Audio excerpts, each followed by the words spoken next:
Welcome to Part 3 of HCB's HTS Classification course.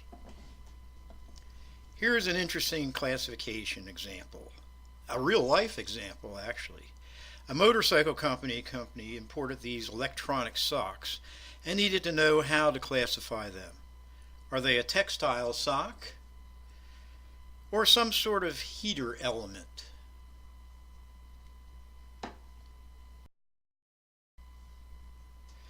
Note the Schedule B search engine narrowed the request down to 6115.94.0000.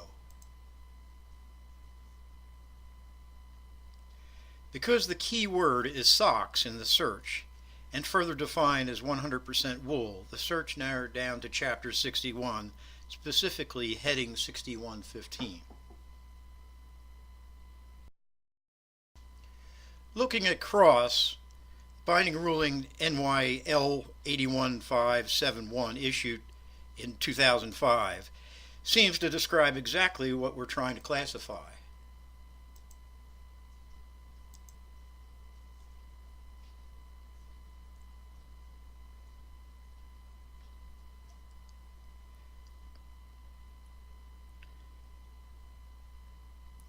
To come up with almost the same classification for both searches is not always common. These are tools that may help narrow down the search, but aren't intended to substitute the GRI principles of classification, which in this case uses essential character of use, as socks are the basis for the classification. Many times the heading of the item is obvious or is known. Drilling down to the next level of classification, subheading, sub-subheading, statistical, then can derive the best. Notice it's all choices were all heading 2009, subheadings 90, 31, and 39. Heading 2009 is fruit and vegetable juices unfermented, could have sweetener. So commodities like apple, tomato, lime, mixture, and orange juices would fall under that heading. The first outline level are the subheadings to compare. In this case, the classifier needs to determine if the juice being classified, if first a juice of any single citrus fruit, or juice of any single fruit or vegetable non-citrus, or mixture of juices.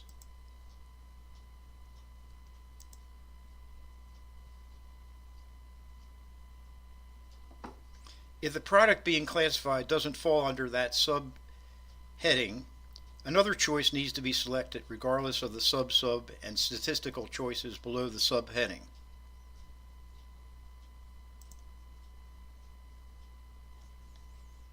Note that we have a mixture here which is lemon and lime. So regardless of the logic of using any of the choices previous to that, the subheading would preclude that. And then you have a choice of a subheading, vegetable versus other. Since lemon and lime are other, there's your correct classification. Here's one that comes down to the statistical difference, the last two digits of the HTS US number, sort of a sub heading level. Many countries don't drill this far down, but the HTS US does. There isn't a difference in duty rate between the two choices here of 64 or 65 sub headings. It comes down to statistical differences. Here's one where Rule 3C, last in the numerical order, comes into play. 50-50 fir or hemlock. Pick the one that comes last in the tariff. 65 is later than 64. Here's one that illustrates reading the footnotes or chapter notes will apply.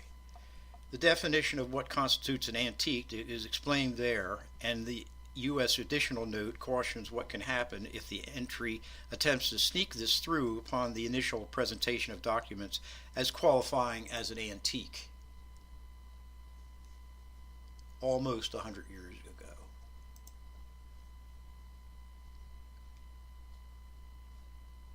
This is the classification for furniture normally, and it would be duty-free.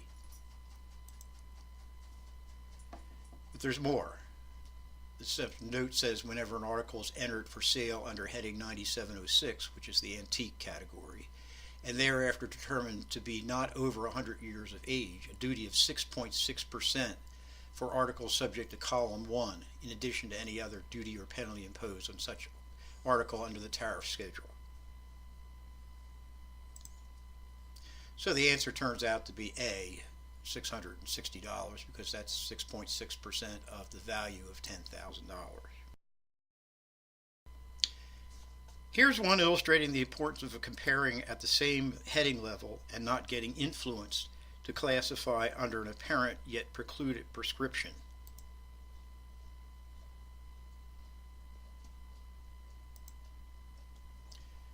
Looks good here. Handheld umbrellas chiefly used for protection against rain. Seems to fit. However, look, it comes under this subheading: parts, trimmings of articles of 6601 and 6602. Here we have a whole umbrella. So your answer is here.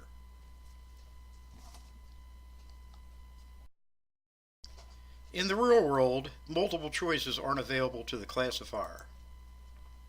Instead, each item has to be evaluated independently, a far more difficult task than narrowing down multiple choices which are used on the customs broker's license test. Chapter 92 for saxophone. Yes, saxophones are in there. The case can only be used for saxophones, obviously. So it comes under as if it were a saxophone, is the way this would be classified. What is the correct classification of 1.5 liter bottles of 86.4 proof Scotch whiskies? Chapter 22 seems to make sense. And 2207 or 2208 are the two subheadings. Notice they're really phrased identical fashion, except 2207 is 80% volume or higher, and in 2208 it's less than 80% volume. We have 86% here, so we have over 80%. So the answer is that. What is the correct classification of a shipment of canned imitation crab meat? Notice canned, not a fresh fish. And it's actually Alaskan pollock. So we go under Chapter 3, which is more of a live fish, fresh fish type of category, or 16, which is a prepared category. Take 0306 or 1604. The live or fresh chilled, there's crab meat there, but this is imitation crab meat. So the better thing is it's actually, because it's canned, it's prepared or preserved, and it's in an airtight containers, and it's pollock. So there's your classification there.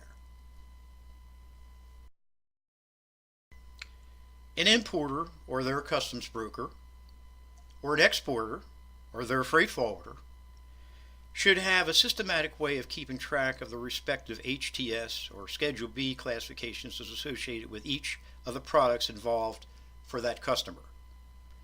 Making use of database programs such as MS Access are ideal for this purpose.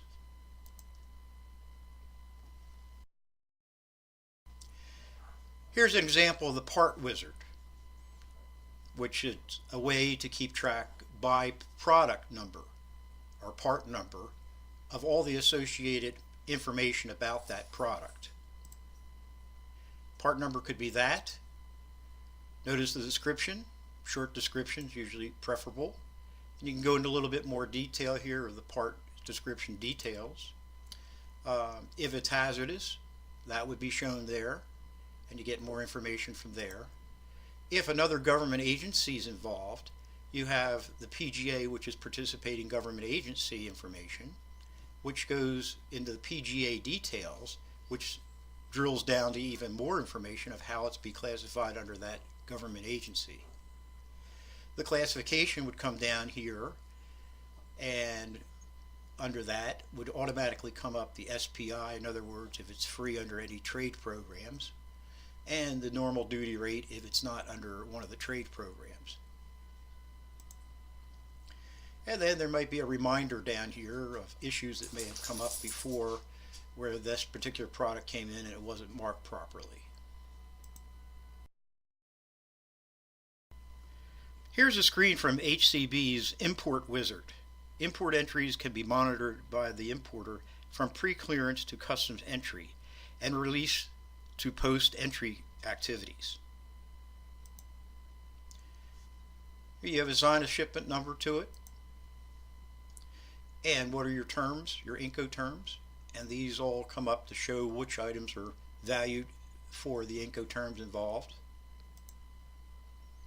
And then when the invoice comes in from the supplier, that could be the invoice number, and voila, there's your part number, which was previously described in your part wizard.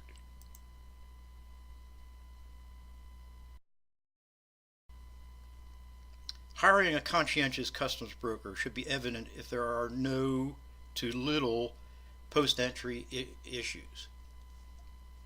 No instances of protest for improper classifications. In other words, get it right from the start. There is an automated way to keep track of cargo templates, product codes, and purchase orders. Voila, an import wizard type of program with a part wizard. On the export side, most forwarders have export software programs that produce the documentation and also link with ACE, which was previously AES, to provide the declaration to census in conjunction with the creation of the forms. The ITN number needs to go on the carrier documents, a tie-in to the EEI and carrier master. And what's important about the ITN is that it's based largely on the classification of the articles. For those interested in more international operations training, H.C. Bennett Company offers webinars, courses, and free presentations. Almost every Tuesday at 2 o'clock, HCB offers free demonstrations of in-house software that we've developed and used for our forwarding operations.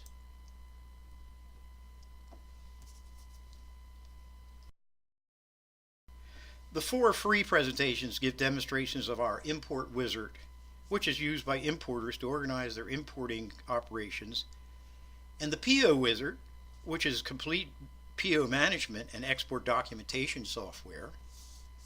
The Customized International Operations Manual provides an extensive resource library that can be used by companies involved in international trade to structure their own in-house international operations manual.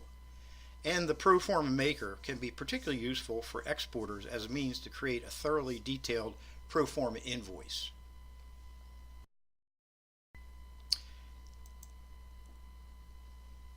Here are the 4 webinars: Import Documentation, Export Documentation, Logistics Options, and Methods of Payment. Up to 3 participants sign up as one enrollee. In-person training is offered in central Pennsylvania firms. A bonus is also included with this training. After session 1, HCB, with a sample of one of your finished products, import or export. In other words, one of your export shipments, or if you're an importer, one of your import entries, a thorough review for compliance, procedural, and pricing will be provided free of charge. The import report is based on the Import Wizard, and the export report is based on the Proforma invoice criteria. Courses are geared toward individualized training.